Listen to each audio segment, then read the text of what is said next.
Welcome back. And so as we begin this morning, we'll be reflecting on issues relating to the health sector. By my count, if perhaps the federal government, all right, we'll be heading to other matters before we get to the health sector, and that will be the state of the nation as we look ahead into the general elections. INEC has published a list of candidates, and we find that, Mr. President's name, of course, is there for the APC. The NDC is also there, with the presidential candidate being Mr. Peter Obi, former presidential candidate of the Labour Party in the 2023 elections. Of course, there are other candidates on the list, but there is also the big issue as INEC rejects the manual submission of the candidacy of former President Goodluck Jonathan, representing a group of the PDP. We'll be reflecting on all these issues as we have joining us Professor Oke Ikechukwu, is Executive Director, Mr. Development Specs Academy. Mr. Okechukwu will be joining us later on the program. And joining us now is Mr. Magnus Onyibe, who joins us virtually. Mr. Onyibe, good morning and welcome to the program.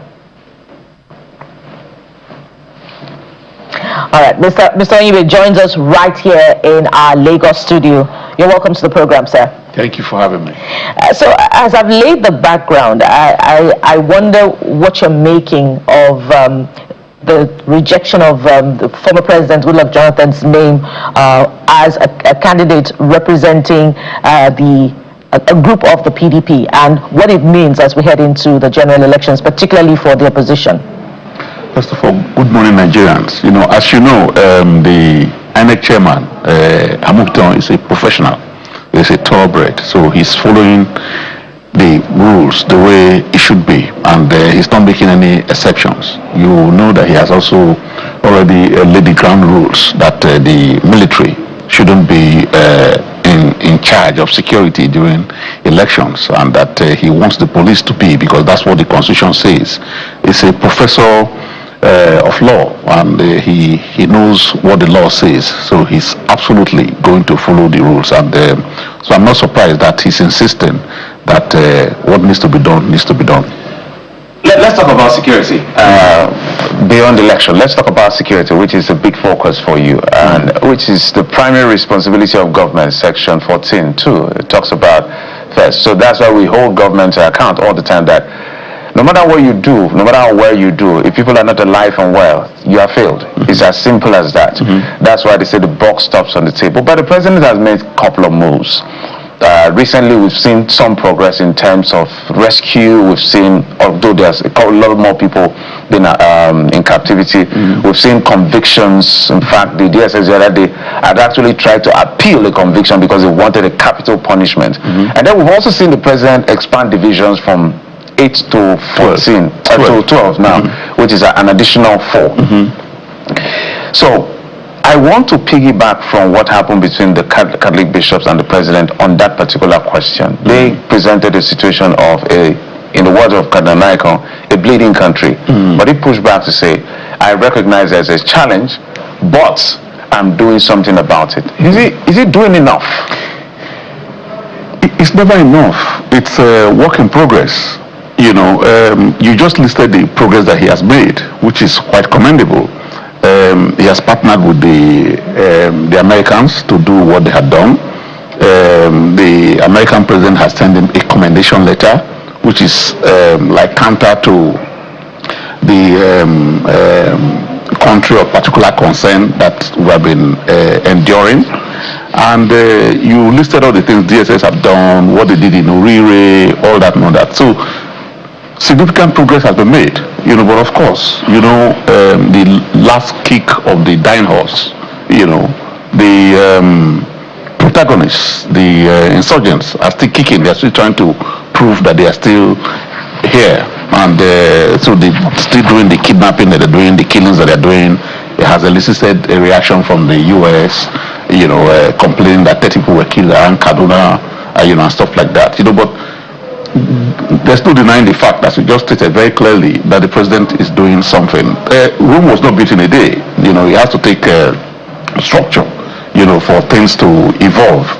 So he's putting the structure, on ground, and is responding better than he was previously. Right now, bandits are being arrested, terrorists are going to jail, from court. In fact, the really people have been sentenced to death, in a very short Sentenced to life imprisonment. Life imprisonment. yeah, okay, sorry, life imprisonment in a very short span of time, and they have used an unconventional method, which is actually only applicable in the south, as I can say, by going to arrest the family members of the kidnappers, because they could be identified and say, look, you kill our people, we'll kill your people, and the people capitulated, and stuff like that. That can be done very much in the north, because the bandits are actually in the forest. They reside in the forest. They don't have addresses that you can go and you know their family and their wives and their mothers and stuff like that. They did with these people. So, but you can see a change of tact, a change of strategy, and that things are beginning to manifest in the ways that people can see that government is not nonchalant. They are being responsive, so that would even probably help the president or help Nigeria in being removed from the CPC sanction, because the rest of the world, the US, is seeing now that something is being done. People are going to jail, people are being arrested, so some things are being done. But it's not unexpected that there still be, kick up the dying horse, like I said, these people trying to prove that they are still, up and about. But maybe eventually, because of the series of things that the president is putting in place, like the state policing, for instance, that he's putting in place, it's taking some time, but that's the right thing to do. We're going through the processes. I wrote a book on it, The Imperative of State Policing in Nigeria. I've been on it since 1999, that there should be state police, because that's really the real thing. And I've also been an advocate of the fact that there should be local policing apart from state police, community policing, with the monarchs involved in it, because they are the repository of information. They are the ones, if you have even spousal quarrels and whatever, is the kings that they go to. If you have communal clash with villages, land and stuff like that, the kings that they go to. So they have all the information. And you know that pre-1966, when the monarchs, the traditional council was the third tier of government, that they had native police. So they were the first responders. They were the people who dealt with this crisis on the ground level before it would escalate. So, but right now they are exposed. If the emir or king of a particular place mentions to DSS or the people in charge of security that they know of something and whatever, because they are exposed, those people will come and take reprisal action on them. They'll probably, behead them, murder them or whatever, because they don't have police. But if they have native police, they'll be able to counter-attack these people before they can even get to the levels that they're getting to. So I was very, very happy that when the Olubadan of Ibadan, Oba Ladoja, visited the president with his chiefs and other kings, that the president actually pointed out to them that they're going to have a traditional role to play, critical role to play in the decentralization of policing, which is actually, why actually Nigeria was saying pre-1966 coup. And traditional rulers are leading the charge, in the advocacy for a constitutional rule in the execution of the state policing bill as it now becomes closer to becoming a law. But don't you see a marked difference, before we get to the debate on the state police bill, don't you see a marked difference in the approach to security under this administration, unlike the last administration, not just in response to tackling the challenge through deterrence or arrest of criminals, but also in trial and prosecution? Prior to this time, we've also seen the Attorney General of the Federation leading the mass trial of terrorism suspects, and seeing to their conviction. And so, what are the underlying factors that you believe to be defining that marked difference between the between the approach of this administration and the immediate last administration, especially that they are the same in the same ruling party? I am very, very happy that you pointed this out. There's a completely marked difference, both in the pursuit of stabilizing the economy and in security. You know, whatever anybody wants to say about President Tinubu, he's a very structured person. You know, he's taking these things one by one. He first of all dealt with the economy because that's the fundamental, and he did whatever he did, and people are reeling in pain and stuff like that. He says he recognizes it, but we know the people on the street, you know, unfortunately are feeling the pain, and they may not understand that the fundamentals have been gotten right. The fundamentals of Nigerian economy is better than it was a long time ago. The same thing with security. Security previously, they just bought high-loss, put some soldiers on it, carried the AK-47, and they just went. And these bandits, these criminals, these insurgents have become very sophisticated. They plant IUD. They give us false call, and the people run to the scene, and their trucks are exploded, and they die, and that's it.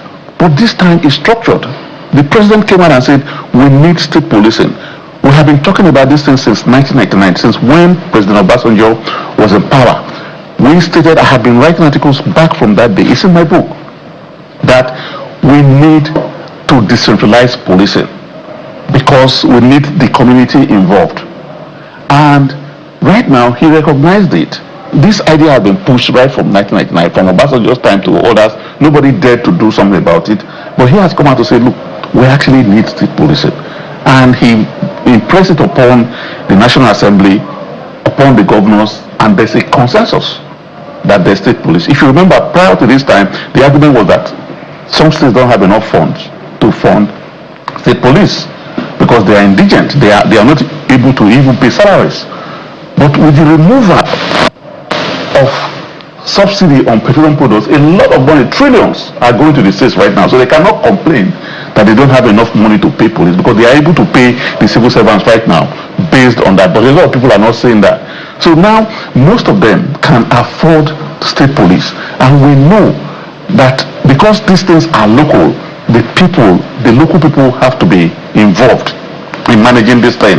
And so the president, Tinubu, has been more structured than all the other leaders. Right now, it's not just buying high-lows and putting police on the vehicles and they are blowing them up. And just don't lose your track of your thoughts on this particular one. But I was at a forum. I hosted a dialogue session, and I had the privilege of having the two CDSs, Matimota Agwai and Lucky Rabo, yes, in that particular play. And I listened attentively to these generals who have been at the forefront. Now, I looked at the data.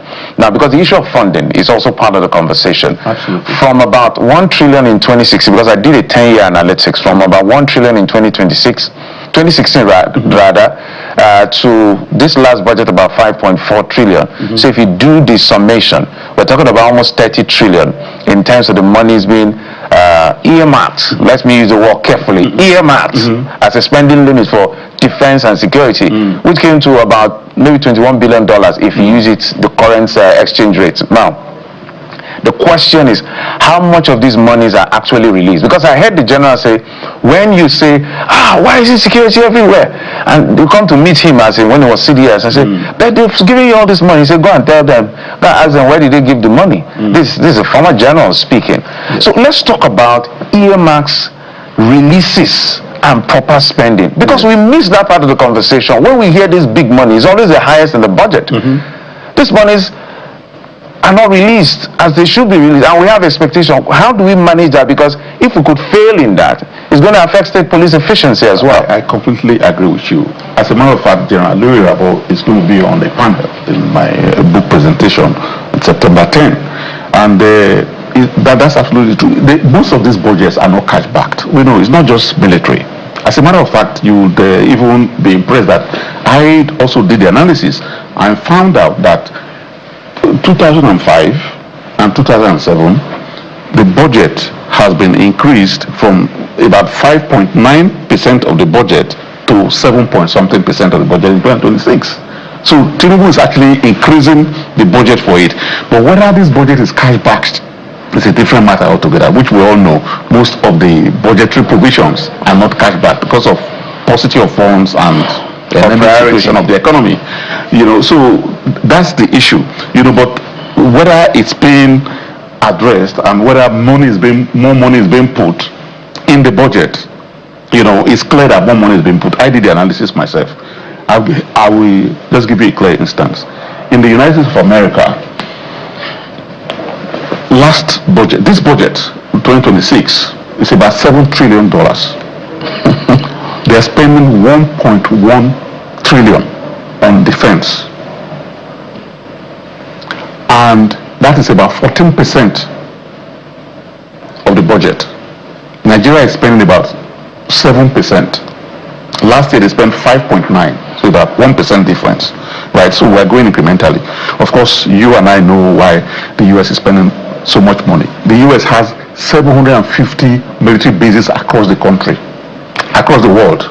They have about 840 in the United States of America alone. Of course, you know how Iran is lobbing bombs and drones into US bases, right? Now, one of the good things that you didn't mention that President Tinubu has done is that apart from increasing the divisions from 8 to 12, they are also now creating forward operation bases, which means military bases are going beyond the divisions. They're getting closer to the theaters of war. They get exposed to attacks by these bandits like they did recently when they ransacked some bases and stuff like that. But I think the military people should learn to fortify further. But it makes intervention closer to resources. If you remember, there are places where bandits have attacked and they said for so many hours they are waiting for the military to come and they didn't show up. But when the bases are closer to them now, the response time will be quite closer. So let's get something clear, sir. Are you saying that there is more allocation to defense budget? Absolutely. Or there is more release? Because that's what the basis of my colleague's question. Yes. Because if there's more allocation, but not necessarily not more release, because the 2025 report says only 7% of budgetary spending was released to security. Absolutely, that's what I said. That they are not cash bashed. We have a lot of budgets, but they are not cash bashed. Maybe because of paucity of funds or whatever, or prioritization of where the funds go to. And that's what the problem is. So maybe the president, so also look, I'm telling people, somebody read my article and complained and said, oh, the president didn't do this, This is a democracy. It's evolving. We should have, beyond statistics, beyond the budgeted, beyond the setup, we should have more organizations in the civil society space, emphasizing how to bring responsive governance. We should have a clearly different civil society organization dealing with the budget. Budget is correcting these things that we're talking about. That's what they do in America. They are societies, organizations for budget is just one. There has to be many. There has to be pressure. If there's no pressure, but Mr. Onyibe, governments are also elected based on the competency that they claim to have, and so when there are issues there, we'll ask questions and not necessarily wait for civil society to also mount pressure. Of course, and they're doing that. But the question is, where are the results? But we must anchor at this point. Yeah, that's idealism. If you remember, even in the United States of America, it is the press, the media, that actually caused what made one president to resign. The Watergate is the press. It's not whatever. So we have a responsibility. Yes, we wonder if that will be a lot of pressure. Civil society has to come out. No, you're doing that. We're all doing that. But there has to be more pressure, because the point I'm trying to make is that in a democracy, don't expect everything to be perfect. That's idealism. There has to be pressure to make the people wake up and live up to expectations. But we have to get close to perfection as much as possible as well. We must thank you very much for coming on the program. Sir Magnus Onyibe is a public affairs analyst. Thank you for your time and your insights. Thank you. We'll take a moment now. When we return, it will be time to also reflect on the state of nation. Stay with us. We'll be right back.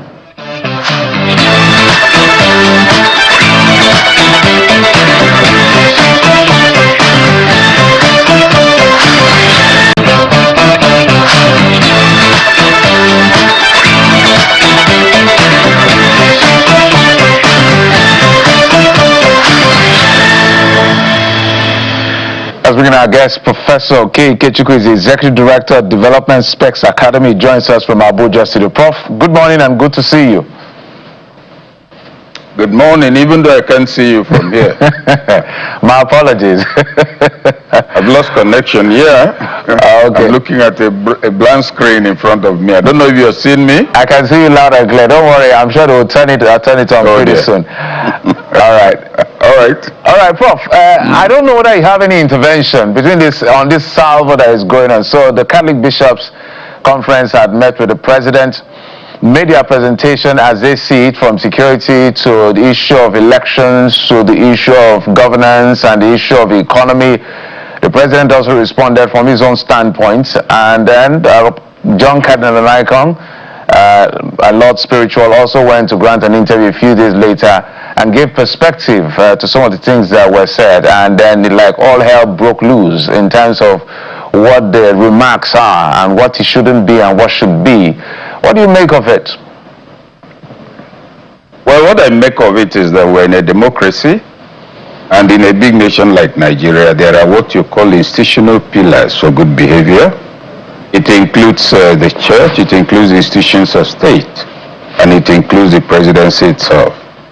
So the Catholic bishops, looking at the nation, concerned about a couple of issues they raised, like security among others, felt the need to speak to the president.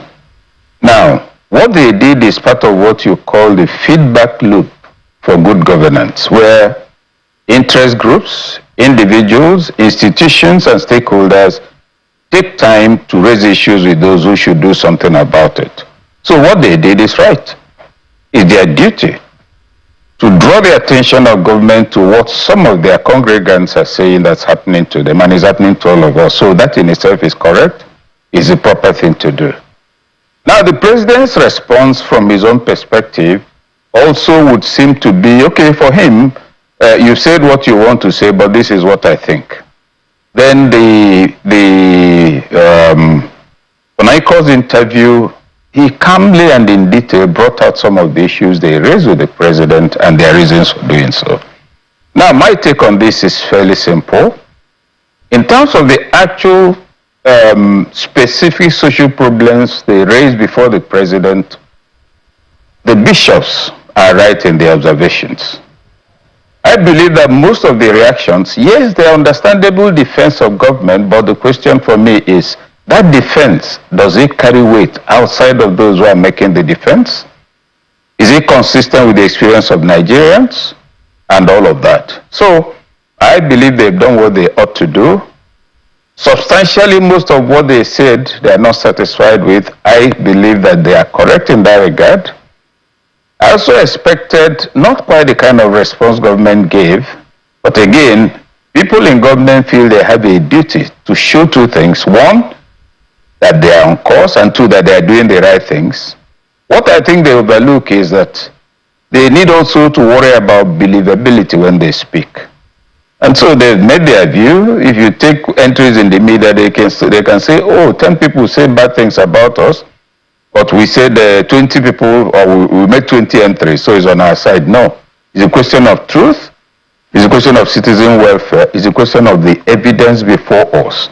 And in terms of the evidence before us as citizens all over the Federation, it is bad news, with all due respect to those who differ. I didn't know you have already stopped, so I just wanted you to continue your remarks. But while I have this one. So, borrowing from, issues raised at that meeting as well, Prof, if you were following, I'm hoping one of the things Cardinal Onoeko also spoke to was the appeal by the Catholic bishops for neutrality for which the president guaranteed INEC's neutrality. The bishops were appealing for a level playing field for all members of the opposition to find expression in the electoral year. And so, if we tied that to INEC's release of candidates list, which came through on Saturday, and its refusal of the manual submission of the presidential candidates put forward by a particular group. Is that a test for INEC's neutrality? And has INEC passed based on the Supreme Court judgment that seemed to have settled the matter between the feuding PDP groups back then in May? What are your thoughts on this, Prof? Well, beginning with the entire electoral process itself, the steps INEC has taken can be described as reassuring. In other words, there will be no manual voting and all the rest of it. Whereas I have some optimism in that regard, I look at it also, and I invite all of us to look at it with a sense of recent history. Before Yakubu's election of 2023, our enthusiasm was beyond the moon. We expected the RF to work. We were looking at an electoral process that was unimpeachable under him. And therefore, everybody was sure that truth will prevail, the voters' performance will be respected, etc. What did we get? As a matter of fact, apart from Humphrey Nwosu, I don't think there's been any other time in Nigeria's history that Nigerians look forward to electoral credibility more than they did in the 2023 elections. So, whereas I will commend INEC for what we are seeing on the table, I will urge caution in terms of excitement.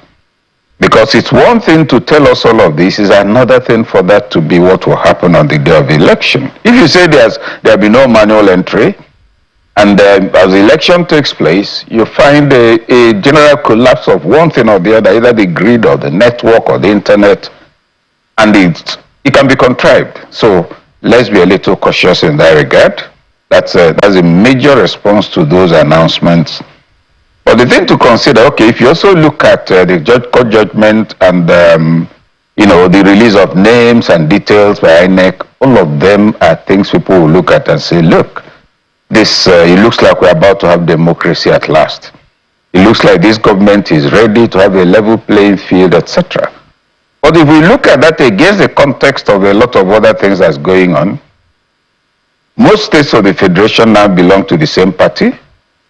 That's number one. Number two, if you also look at the desperation you find in the political process, if you look at the pronouncements of those in government, if you look at the rumor, mischief I will call it, I don't know whether it's true or not, that for 3 years on, the capital budget has practically not really been expended, and it's all being warehoused for elections, and that if the money you give is not enough, the solution is more money. Whether that is true or not, I do not know. But if you recall your last guest spoke about budgetary allocations. That's Magnus and the rest of it. And I'm glad one of you asked the question about what is budgeted and what is released.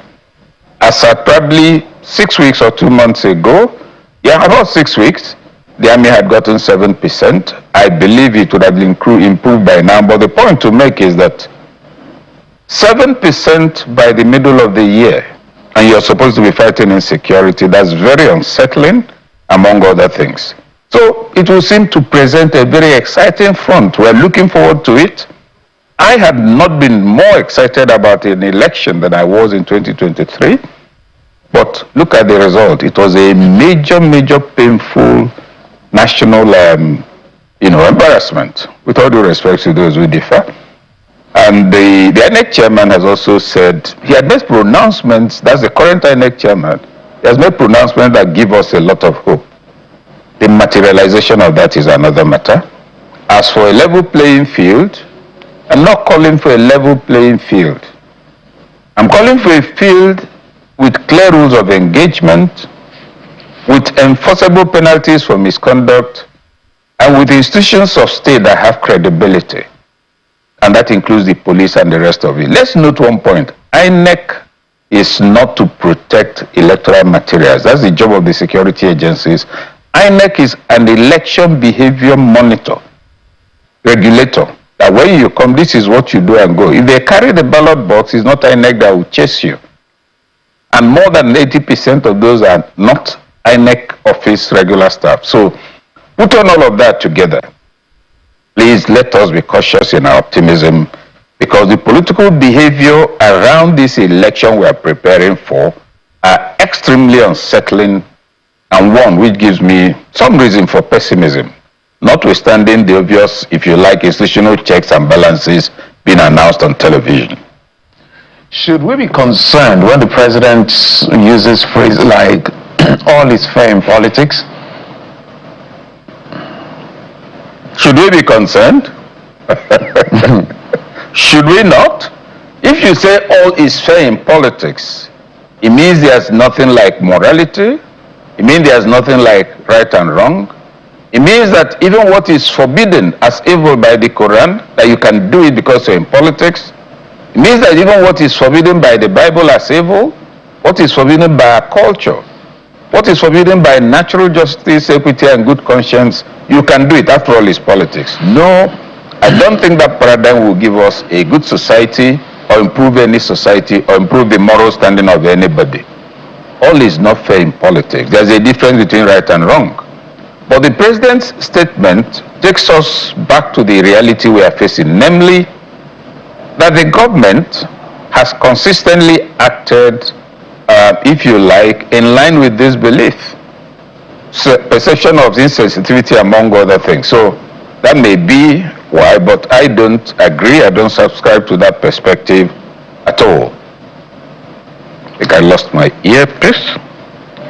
Well, while we wait for Prof to get his earpiece back on, there's so many more things to reflect on from that particular meeting, particularly the president's pushback on the records of his administration as far as the eradication of poverty is concerned. When the Catholic bishops presented the records as not particularly working for Nigerians, and the president said we're on a sound footing, and that's where I want the Prof to reflect on, combined with his other comment where he said that hunger existed before he was born. How does that sit well with the promises of the administration, particularly at the onset, to transform the economy with economic reforms and the appeal for patience, to Nigerians, that this will eventually trickle down to the grassroots? Prof, I hope you got it. Well, I got part of it, not the earlier part. So if you want to mention probably the first 30 seconds. Yes, the president... Before you even do that, let me register my protest about the earpiece. I suspect it's the village people of one of you that interfered with it, and I urge you to desist. Certainly not from here or from the please, let's have the question, compressed a little so I can get it all together. Yes, indeed. I missed most of it. The president's pushback on the concern that the economic reforms are not working for Nigerians, and his subsequent comments about hunger existing before he was born, and so the poor will always be with us. In fact, some of his other spokespersons have doubled down on that particular comment. How worried should we be about that? Well, I'm a little concerned about that statement because it suggests some level of insensitivity, and it's probably not the best thing to say now because it doesn't. The government is carrying out reforms, no question about that. The intentions behind the reforms are very good, no question about that. But reforms are for human beings. And this government has been in place for 3 years going forward. The specific questions to ask in terms of impact is, are food prices better now? What was it when they came in and what is it now? Has poverty rate gone up or gone down? Has the value of the naira improved? The government will tell you that, look, we've stabilized the naira now. I mean, for many months, it now is between if you like, 1,400 to the dollar and 1,005. Sometimes even come to 135, 138,000, 1,380 and co. Stability, wonderful. Can you do any business with that? What it means is that companies whose total value was, say, 100 million, and they were doing imports, Today, their total value is about 1/3 of that. That means they have had to sack people. That means the total volume of business has declined. That means the space they are in has also reduced. And the point I make in that connection, particularly with reference to the Naira, is I ask, if a man is unconscious, falls down and is not breathing at all, this is a man who should be playing football, but he fell down and has stopped breathing. And you work on him until he is now awake and breathing. For 2 weeks he's unconscious. Is he a footballer? Can he take part in a football match? So when you celebrate stability, the stability must have a connection to life, to people, among other things. I will not fault the spokespersons of government in their perception of impact. They enumerate the reforms. After enumerating the reforms, they will also go ahead, as some of them will say that, look, prices are coming down, people are not acknowledging the efforts of this government, and that's why I think they get it wrong. Prices are not coming down. Insecurity is worsening. Not denying that government is making effort, but it is getting worse, among so many other indices. If, for instance, you have some government functionaries who are not so blatantly, permanently in denial, probably there will be some level of believability. But the upfront, if you like, counter-offensive, we are doing everything, people are not, who believes you? So it's not whether you said anything, but whether people, okay, all of you on this set, you're working. I believe all of us have cars. Before this government, I'll fill my tank with, I think, 11,000. Yeah, between 9 and 10,000, full tank. Today, you fill it in 107,000. To fill the tank, I use it for about a week. Where are you going to? Are you going to heaven at that cost? And assuming I'm on a regular salary, what has my salary done? They say, you see, this government has moved the salary from 30,000, I think, to 70. Can you imagine the increase? Nigeria should appreciate it. That's not the point. The point is the impact of that increase on citizen welfare. At the same time that salary has gone up by over 50%, other costs the salary is supposed to address, many of them have gone up by 400%. These are the facts. Remember that the fuel subsidy thing came up and it was supposed to be remedied by CNG. Now, the intention of the government in making sure, in cancelling the subsidy is commendable. But the CNG, as we speak, if you have a CNG car and you've converted, go to the stations and see whether you can get CNG, among so many other challenges that the people are facing. So those are the concerns on the basis of which spokespersons of government should kind of step it down a bit. Because it's almost like some kind of triumphalism. Oh, you're not even appreciating what we are doing. What do you mean? What's wrong with you? I'm not sure that's how it works. You have a wife, you're marrying your wife, you're doing your best. That's not the same thing as saying you hold her neck to the ground and you're punching her, saying, you can't you preside, I'm working, I'm trying very hard. That's not how life works. Government communication should, in my view, demonstrate greater sensitivity to the facts on the ground. I believe there's a challenge with their feedback system, and I believe that the combative posture of many of the spokespersons is not at all helping matters in terms of public perception. All right, Prof, there are so many things to binge on. Now that you've talked about the issue of CNG, I think they earmarked 100 billion, if my data is correct, last year, 2024, I can't remember the exact year, for about 3,000 CNG buses, which is supposed to cushion the effect of transportation, but I don't know how that has come through. But before we, we'll come back to this issue of the interaction with the president and the Catholic bishop and generally the state of the economy. And I would like us also touch on security. But let's talk about this president's credential issue that never goes away. In my initial comments that we're talking about, I said the president knows that in perpetuity there are three things he will have to deal with. And I think perhaps he has made peace with himself. The issue of the civil forfeiture of $460,000 in the 90s related to drug. It was a civil forfeiture, not a criminal conviction or indictment. So to that extent, he's not been found guilty by any court. And the issue of being able to satisfactorily explain the source of his wealth, given the war chest that he's claimed to have. And then the issue of his credential.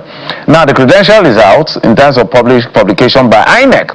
And then it has come out again because this was an issue in the last election, I think during the petition itself. What do you make of it? No primary school, no secondary school, but as a university, of course. The constitution requires minimum school cert, so it doesn't ask for maximum, so you can go as far as you want.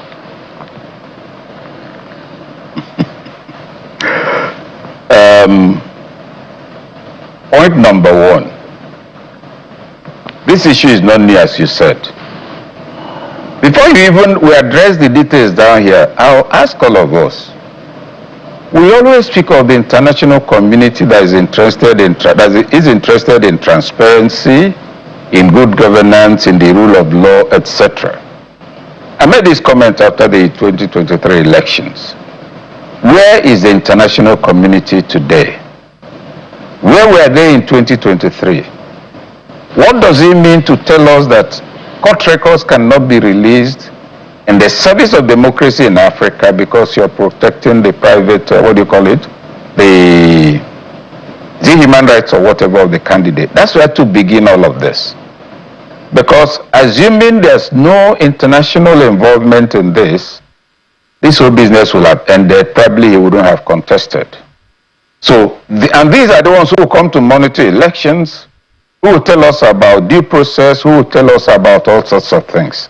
So, step number one, dismiss the illusion that there is something called international community resting on the best values of right and wrong and determined to give Africa everything that the first world deserves. That's the first point.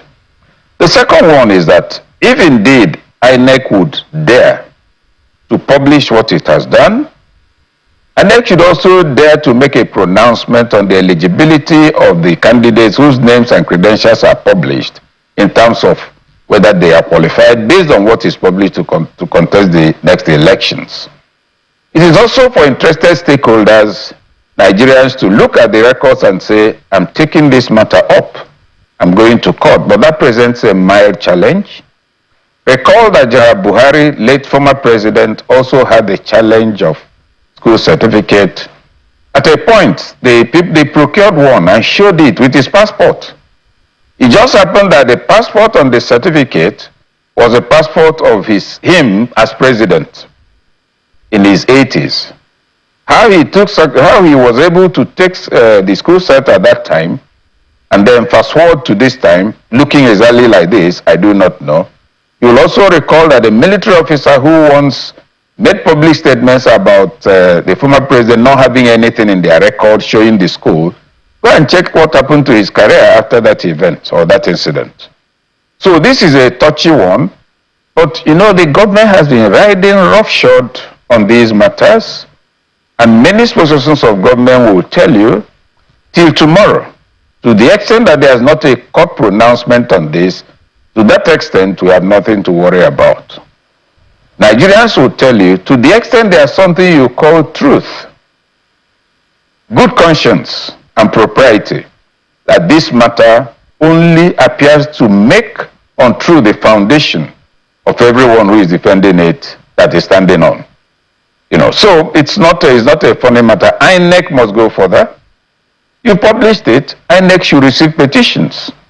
It's not INEC that will write the petition, but if INEC sees from the qualification that you do not meet the criteria or a single criterion for eligibility, INEC should go further to make that pronouncement. But I believe that from the publication, actually I've not seen as much heat as I expected from the publication. I thought the roof was going to come down from activists and other sundry groups, but it looks that that's not happening.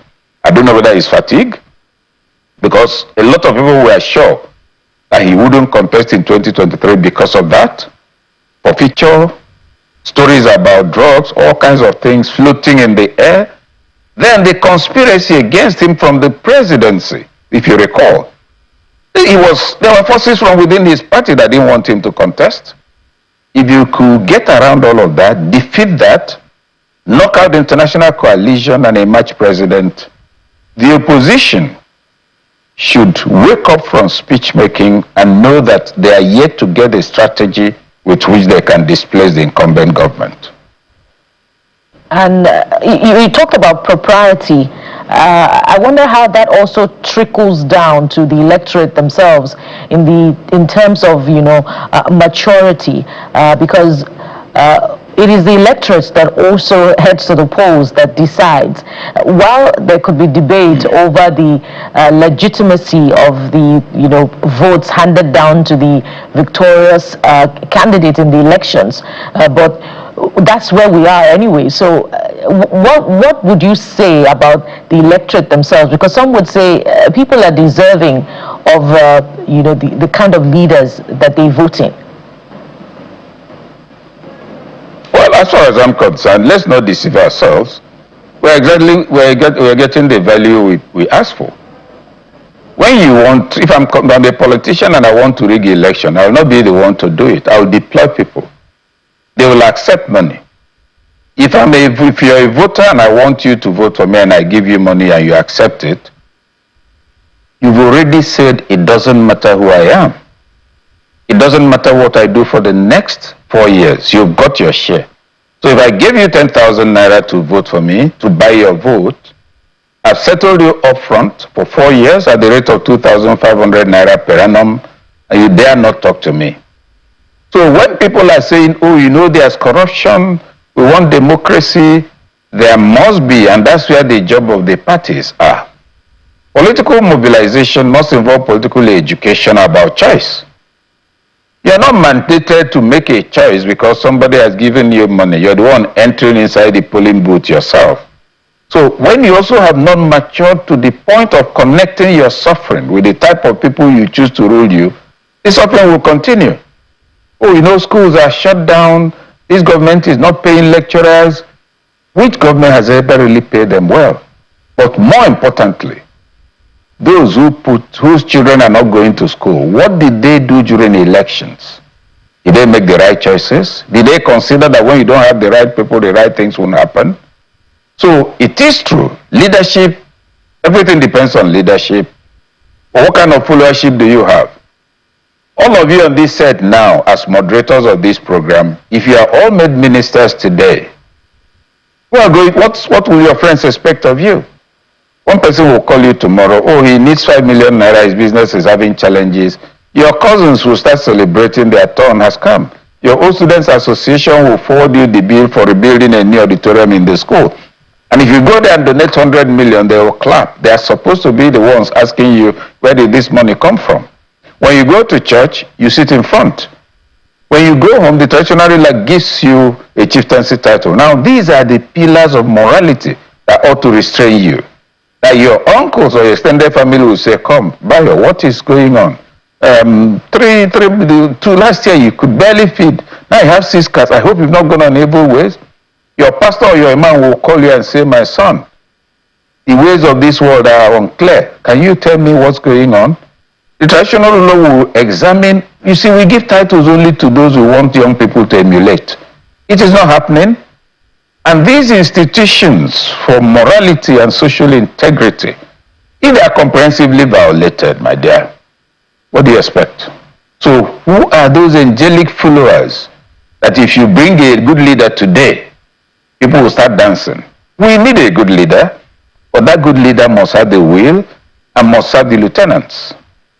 Social expectations are part of the problem, but they cannot handicap a leader who is serious. It's about leadership signaling. The examples you set will compel people to begin to control their expectations until progressively they will not want people to represent them who they don't respect, who they know to be dishonest, etc. But I think one of the greatest, but I will leave that one there and take the next point. Yeah, Prof, literally ran out of time, but I think I can just squeeze in 2 minutes. Really?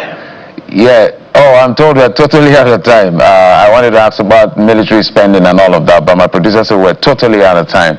But I must thank you, Prof, for always coming through with that deep insight of yours. Professor K. Ikechukwu, Executive Director, Development Specs Academy.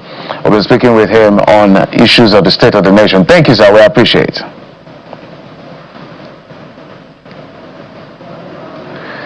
Bukola. So let's take a break from politics now and look at the outcomes of politics and political decisions. And as we try, Association of Resident Doctors will down tools on the 10th of August if its demands are not met. That's according to the decisions that it's been speaking to in the last couple of days. So let's look at what the issues are. And joining us now is Dr. Kwashak Kevin, the second Vice President, Nigerian Association of Resident Doctors. He joins us virtually on the program. And we also have, well, we'll get to that later. Let's talk with Dr. Kevin. Dr. Kevin, good morning and welcome to the program. Good morning, Doctor. Good morning, Bukola. Thank you for having me. Yeah, brilliant. We can hear you loud and clear. So let's get right into it. It appears as if the issues will not go away as far as the welfare of doctors is concerned. We could go right down memory lane and recall warning strikes and strikes by the Association of Resident Doctors. And some Nigerians would ask, why? Thank you, Bukola. Yeah, so you see, I must say this, that every country, the development of every country is being measured by the indices of its health. Here we are in Nigeria where a lot of issues have been happening, bordering around our welfare, the infrastructure, and all of that. And the Nigerian Association of Resident Doctors have been in the public space, if you remember, over so many issues. In fact, since when we came on board, before we even came on board, a lot of our predecessors have been calling on government to do a number of things. Unfortunately, a lot of things have still remained the way they are, right from that time till now. And what are these issues so far, Kola? Let me make it clear even before I go into the issues. We are not in any way wanting to go on this track, but it has become necessary for us after reviewing these issues at the July NEC in Gombe State. We have a lot of issues that have remained largely unaddressed. One of the major issues that we've been talking about is the issue of house officers. For instance, if you know, house officers are our junior colleagues. Those are the people that just graduated and they just started their training, their practice. And these are a group of people that are very vulnerable. That first 1 year shaped them in terms of their decision whether they're going to remain in this country or they are going to leave this country. It also shaped their decision whether they are going to remain in medical practice or they want to venture into something else. These are people who, to even pay them their salary has become a big problem. You will not believe it, that house officers' salary usually comes from 15th, 28th of the following month. As I speak to you now, most of the salaries for, most workers, like for us, for instance now, for some of us, we're expecting salary any moment from 25th of the month. House officers will get their salary 2 to 3 weeks after everybody has been paid. And that's not even the issue. Even beyond that, you will not believe that some house officers have been owed arrears for over 7 months in this country. How can you explain that a junior doctor who is just working, who has just started this profession, has not been paid salary for 7 to 8 months? We've written, we've talked, we've engaged the people who are actually involved in this, and nothing has been done about it. So what we are asking is that they must be paid as at when due, and all their arrears must be paid. Another issue that I must tell you about is one of the recurrent problems in Lux, Lagos University Teaching Hospital, where the chief medical director and the top management, they decided that doctors will not get call food. And doctors have been intimidated. Our colleagues have been intimidated, and some of them have been refused to even appear for the next exams, just because they protested that call food is not a privilege, it's a right. Just let me give you an instance. Back in the time, when you're on call, every doctor, when you're on call, you are expected to remain within the vicinity of the hospital, so that once there is an emergency, you should be able to go there and attend to the emergency immediately. And this chief executive decided that he will not be giving you call food. So whenever you're on call, you need to leave the hospital and go so many kilometers away just to go and look for food. And we say, no, this is totally unacceptable. These are our senior colleagues who have enjoyed these privileges in the past. So why is it difficult for them now to actually accept giving our colleagues call food? And just because of that, the whole issue has degenerated to the point where our colleagues who are supposed to go for exam have been denied that opportunity to appear for exams. And we said, no, this will not actually happen. The NEC reviewed this issue extensively in Gombe and said, we cannot longer continue this way. Something needs to be done. And, if you look at, I'm sure, Channels is one of the TV stations that have been very up to date. If you have been following up events, you would also agree with me. There are a lot of our colleagues that have been assaulted at their workplaces. I'm sure you would have seen. And let me give you a simple statistics. In the last 11 months or thereabout, about 30 doctors have been assaulted in Nigeria. That gives you an average of like 3 doctors in a month, in a row. We're not talking about it happens now, maybe after 1 year, it happens, or after 6 months, in a row. So, doctor, just a moment. What kind of assault are we talking about here? I'm talking about both physical By who? and verbal. By patient relatives. Patient relatives. In fact, there are some instances where security personnel assaulted our colleagues. Security assaulted our colleagues. Let me give you a very recent scenario in FMC Yenogua, Bayelsa State, where a doctor was doing all he can to actually help a patient. Unfortunately, for some reasons, the patient relatives took the law into their hands, beat the hell out of that doctor, strip him naked, and bundle him into a car to take him outside the hospital facility. What exactly are we actually interested in this country? To deal with the few doctors who have actually agreed to stay back to help this country? And we have reached out to the federal ministry and then to the government to say, okay, look, can we have a legislation where it will actually prescribe those people who are actually assaulting doctors at workplaces? And then we should also have a standard protocol, for rapid response. That has not been done. And how can we continue working in a very unsafe environment?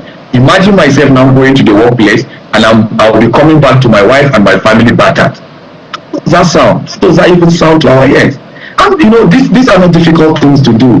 We know how doctors have been living the shores of this country.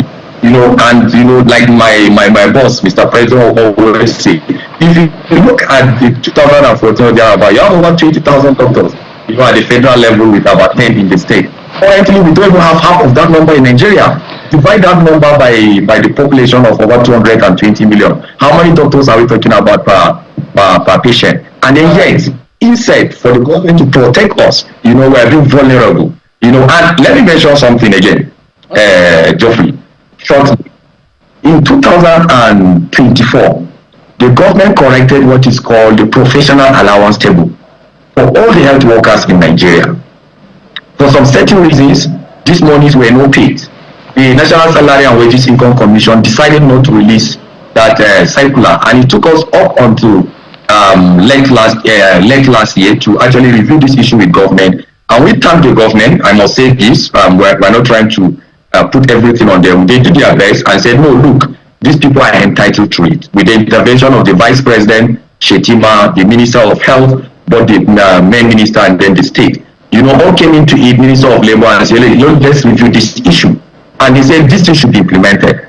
It started sometimes in February this year, the corrected table. But 18 months of those areas are still hanging. Up until now, nothing has been said about it. We've been following up to see, okay, where are we? What can we get out of this money? Our colleagues have been waiting. How can you owe a health worker for good 18 months? His wages, he had money for 18 months, and yet we're nowhere to be found. So we are asking, can government actually pay us this money? So Dr. Kevin, you have outlined non-payment, delayed payment in salaries of house officers, non-payment of the backlog of arrears for medical personnel. But the question really is, then what are the gains of the sector-wide approach policy reform of the federal government in the health sector, in which it quotes the deployment of 32 plus billion healthcare provision fund, the transformation of 3,000 primary healthcare centers. Where are those gains in the health sector if the National Association of Resident Doctors is dissatisfied? Well, so thank you for that. You see, I must say, if we all insist that this government has not done anything in the health sector, then I would be lying. It's as leaders, I'm also a leader in my own little way, and we are also quite aware of the challenges that confront every leader, including this government. But it's good to say, to acknowledge where they have done well. And I'll give you some few instances. You see, this government, when they came on board, they set up what is called the emergency services, where patients who come in with accident, patients from accident or any emergency related cases, to any of the teaching hospitals or any government-owned facility, you don't need to pay anything. The government pays for the next 24 hours. Even when you need drugs, you need surgery, you need investigation like X-ray, whatever it is, government pays. At least where I am, I work in Jos University Teaching Hospital, and I can tell you for sure that those services are still up. Though I would say that there are still room for improvement in terms of those services. I also understand that when it all started, people abuse those privileges, but government have found a better way of managing that. To me, I think this is a very welcome development. The government have also done something for people with chronic kidney disease, where when you need dialysis, I think for the next, I can't remember the number of the first dialysis episodes that you need, that you need, and government pays for it completely. So these are things that I think we must actually thank the government for that. The government have also given an express approval for most of our CEOs to actually recruit. Recruitment usually goes through civil service, all the bureaucracy and all of that. Now, as I speak to you, waiver is just obtained directly from the Federal Minister of Health, and that is also a good plus. But you see, as much as I say this, you will also agree with me that there is more to be done in terms of the health sector. The infrastructure, it's something that the government must look into it. Nicola, how can you explain that, for instance, somebody from somebody who has prostate cancer in, let's say, as far place as Maiduguri, and needs something that we call a PET scan. All right, it's part of the diagnostic investigation for somebody with cancer, not just prostate cancer, breast cancer, and all of that. And somebody will have to travel all the way from Maiduguri to Lagos just to get that test. Can you believe that? Oh dear. Just when Dr. Kevin was highlighting those issues that will bring to light what the real challenges are in the health sector. But there's also more, Jeffrey, to ask, from Dr. Kevin, and indeed if we can get an aerial view of what interactions are like between the leadership of the Association of Resident Doctors and the relevant ministries here concerned, and that would be the Ministry of Health, the Ministry of Finance, particularly the National Salaries and Wages Commission. If certain allowances have been approved and there are delays in the disbursement of these backlog of allowances, I'm sure that there should be a conversation between the leadership and the Association of Resident Doctors, such that we know what the issues are. Dr. Kevin, we gather that you are back now. Before you respond to what the nature of conversations are between your leadership and the relevant ministries, it's important for you to land on your thought there, where you were highlighting what the challenges are as against the gains, from the policy reforms. Yeah. So, can you hear me? Yes, go ahead. Oh yeah, so I'm happy that you're trying to highlight some of those points. All we are asking is that if we say you're doing your own part, you've started doing well, you must actually improve on it. All we are interested in this country is to have the best health system for us, for all of us. Look, if all of us can be victims of circumstance, ranging from the Mr. President down to the least of the Nigerians, well, some people will argue that the political class can actually fly out of this country at any time. But of course, it's when you talk about the average person like myself, where will I even get money to charter a vehicle from, just for instance, to even go to Abuja? I don't even have that. I don't even have that capacity. So the government must do everything it takes to ensure that people get the basic health needs.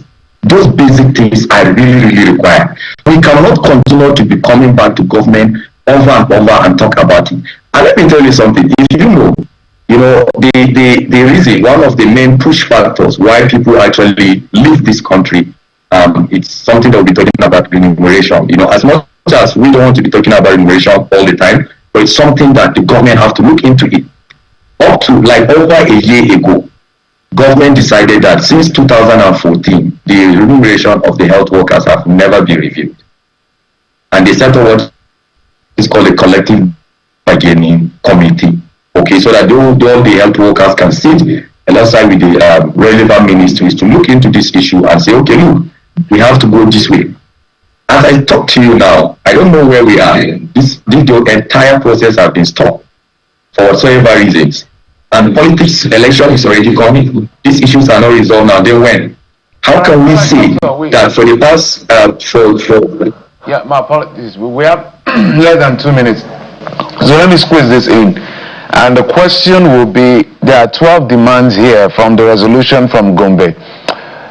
We have August the 10th, just maybe 7 days away. What will stop that total shutdown from happening? If my question will be, out of these 12, how many has to be fulfilled for this not to happen? Well, you see, the NEC, in its wisdom, mandated this National Officers Council. And I say this, and I have to make it clear, it's not our own decision at the National Officers Council to embark on this strike, but it's a decision of the NEC. And when NEC reviewed these issues all, they said these issues have to be addressed wholly. That we have postponed strikes in the last 9 months or thereabout, or 10. We have postponed more than 4 strikes. And they are tired of this NOC led by President Mohamed Usman, of giving them several reasons or excuses why the strike should not hold. So, if you were in Gombe, some of your colleagues, they would tell you it was a tough discussion, and the president and his entire NOC were in the tight position to actually say, okay, look, let's postpone this strike. So it's the entire decision of the NEC, and NEC have agreed that everything has to be addressed this time around. And this strike, we don't see anything stopping us from embarking on this strike. I mean, absolutely nothing. From Monday 8 a.m. we're going to down to if nothing is done to address all of these issues.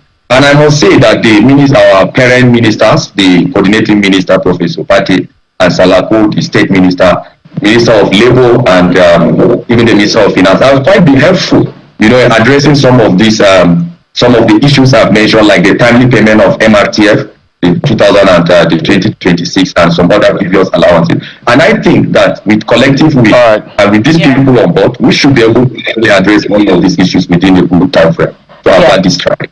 So I'm calling media, the relevant stakeholders to reach out to the government and ensure that we all address this issue to prevent this strike from happening. But if nothing is done, we have definitely no choice than to embark on this strike. That I guarantee you. And those welfare issues, must continually be highlighted.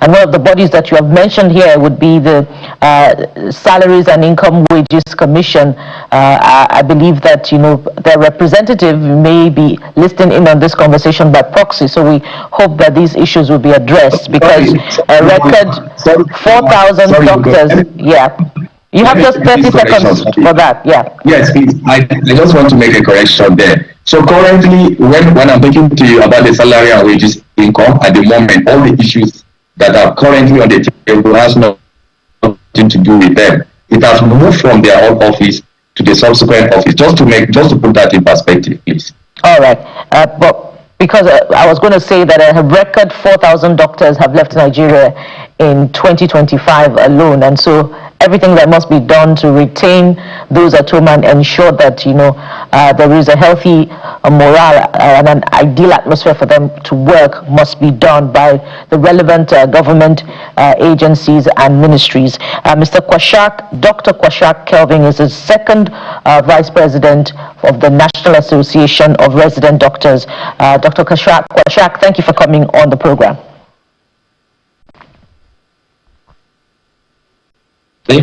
All right, from here we'll switch gears to Ebonyi State, where there appears to be a brewing political dispute, and Jeffrey has this one. Let's bring in Comrade Uchen Nanya, is the chairman, Correspondence Chapel in Ebonyi State. So let's bring context to this. We understand there was a defection rally, and journalists as well as some party members, opposition party members in Ebonyi State were attacked. And this is our job as journalists to report things as enshrined in Section 22 of the Constitution. But let's hear from Mr. Iya, who is the chairman of the Correspondence Chapel in that particular state. Thank you so much for coming on the program. Good morning. I think this is correct me if I'm wrong, this is the second time I'm hearing about things that has to do with attack on journalists in Ebonyi State. So maybe let's start from why this happens. What exactly happened this latest incident? Actually, some members of Congress Taco traveling to the court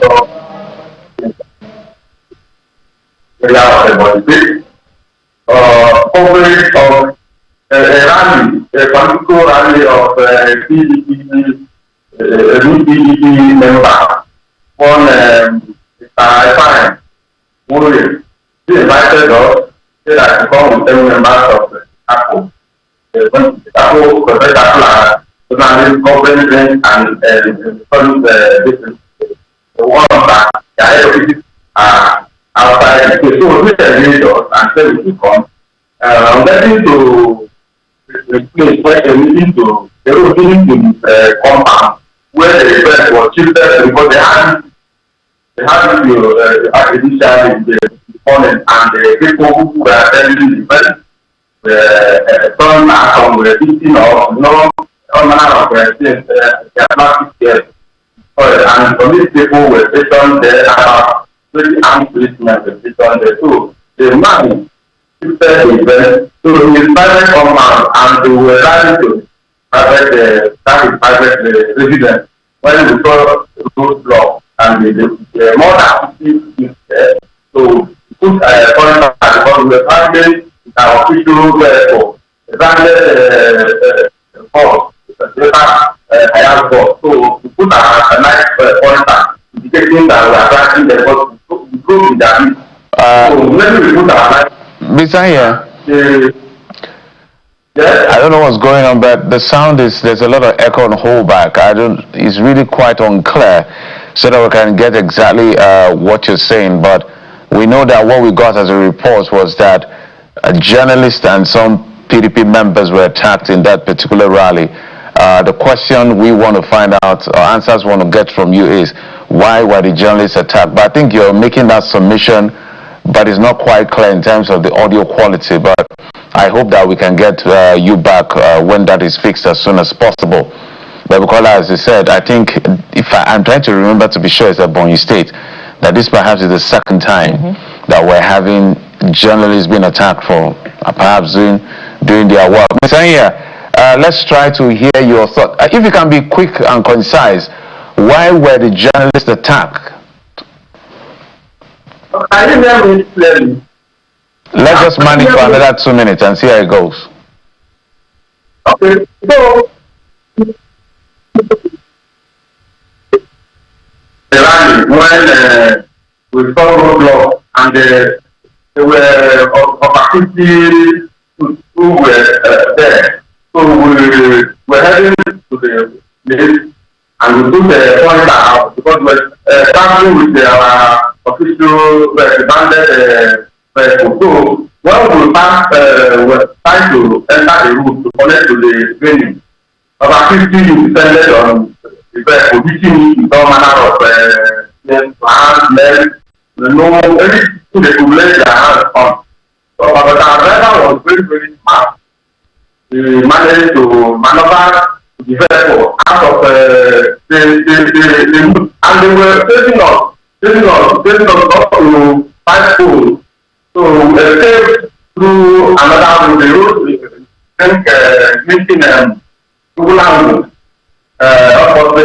and then we got to Abakaliki Expressway. That was how we were able to escape. And when I got to Abakaliki, because it's annoying, after the incident, the person who led the attack is the lawyer. A lawyer owned by one tiger from he led the attack. So I called him when I got to Abakaliki to inform him of what they did to us. So he started attacking me verbally, calling us political journalists and threatening to deal with us. I couldn't come to that house. All right, Ms. Anya, my apologies, Ms. Anya, because of the audio quality. So, well, political journalism is a form of journalism, so you didn't commit any crime if You report politics. That makes you so. But where I'm going to my question, because of the audio quality and for time, is are you guys filing a suit? How are you approaching this? If you can do it in 30 seconds. We have done what we're supposed to do. Not everything that they disclose to you or her, but we have done the necessary things supposed to do. The news are everywhere. Other actors are not for public consumption. We have taken serious drastic measures to prevent other attacks on us. Because, like you said, this is only two. This is the only two times it's happening. It's not only two times. I personally have faced this type of attack more than 10 times. I can count them. The same so it's not two times.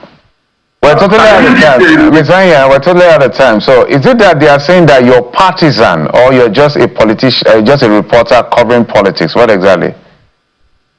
What is meant by political journalism that we are partisan? You know, we start every politician and the political parties. We don't belong to any party. We are not party.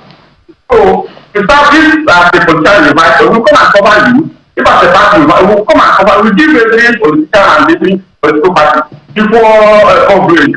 So starting off the political journalist is unfair. And yes, I wanted to be sure so that we, in case we have to do our own housekeeping as well. But this is part of the job, unfortunately, that sometimes the political class don't have the maturity to behave. Not all of them, some of them. But we apologize. Well, I'm not apologizing on their behalf. I'm just empathizing with you as my colleague for being subjected, and every other colleague of ours who has been subjected to these kinds of irresponsible behavior by political actors. Uchenna is the chairman, correspondent chaplain, Ebonyi State. Thank you, and keep safe, please. Thank you, sir. Well, we must keep our eyes closely on Ebonyi State as far as the work of our colleagues, is concerned. I recall, one colleague as well was attacked during the coverage of the primaries in that state, and his concern was, coming from a particular senator. The details are a bit sketchy at this particular point in time, but just to mention that we must continue to keep our eyes on Ebonyi and ensure the safety of journalists in that particular state. It is the reason why we say all institutions must be neutral. For instance, we're seeing states where they're putting outrageous prices and costs for outdoor advertising just to disenfranchise with price. I think it's irresponsible. I think it's not democratic. And they take turns to do these things, not different political parties. They just, use the machinery of institutions that don't have control over their affairs to put this cost. But, Bukola? We have just one more place to touch before we go this morning. There is a continuing pushback on the amendment to the the law regulating preaching and hawking in, public buses. And this time around is coming from one of the leaders of the, I believe, Christian Association of Nigeria, Bishop Wale Oke, the PFN, Bishop Wale Oke. This is the second time. The other was, from the pastor of one of the churches in the South, Pastor David Ibiyomiye.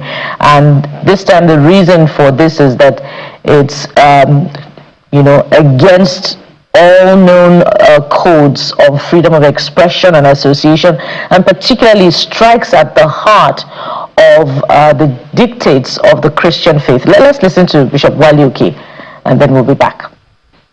Being persecuted, they were told not to preach again. Just like the Senate of Nigeria, Federal Republic, and they are telling them not to preach in bus. Make all the stadium in Nigeria to become a prison. If we want to enforce that law, we are coming. Or we break that law. Our master told us to go into the world and preach the gospel to every creature. You sit somewhere there and you're saying we shouldn't preach in buses. We will preach in buses. We will preach everywhere because you are evil, making evil decrease. Evil. We will rather obey God than man. That's what our fathers told them in those days. You better tell them. No Pentecostal must listen to that. And the national president, Pentecostal Fellowship of Nigeria, I lead over 65 million people. Everybody, go into every taxi, go into every bus, and preach. Let them arrest us. Let them turn National Stadium Lagos into prison. I will come there. Let them turn National Stadium Abuja into prison. I'll come there. Let them build more prison. They will be the one that will go there and they will rot there. Bishop Wale there, he calls this law evil. Pastor Biomie calls it a stupid law. Just to clarify that the Senate has said that the proposed amendment to the FRSC Establishment Act does not introduce a new ban on preaching or hawking in commercial buses.